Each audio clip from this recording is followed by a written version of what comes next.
చాక్లెట్లు కాలపరిమితి ముగిసిన తర్వాత పారేయాలి. వాటిని ఏ చెత్తకుండీలో పడేయాలి. కానీ ఫ్యాక్టరీ పక్కన ఉన్నటువంటి ప్రదేశంలో పడేశారు. కాన్పూర్లో ఉన్నటువంటి చాక్లెట్ కంపెనీ వాళ్ళు.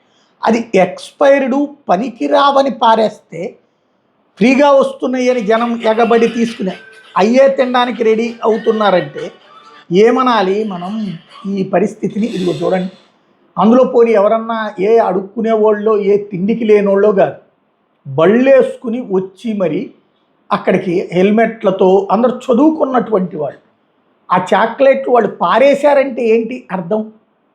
అందులో అది ఎక్స్పైర్డ్ అయిపోయినాయి పారేశారని చెప్తే ఉంటే కూడా వాటిని ఇట్లా పట్టుకుని పోతుంటే వీటిని వాళ్ళ పిల్లలకి ఇచ్చి ఏం చెప్పదలుచుకున్నట్టు వాళ్ళు? వీళ్ళు తినడం, అట్లాంటి తినడం ద్వారా ఏం చెప్పదలుచుకున్నట్టు? అంటే మన దేశంలో ఎటుకుపోతున్నామో అర్థం కానటువంటిది. ఓ పక్కన అభివృద్ధి వైపు పరుగులు పెడుతుంటే ఇట్లాంటి అనర్థాలు.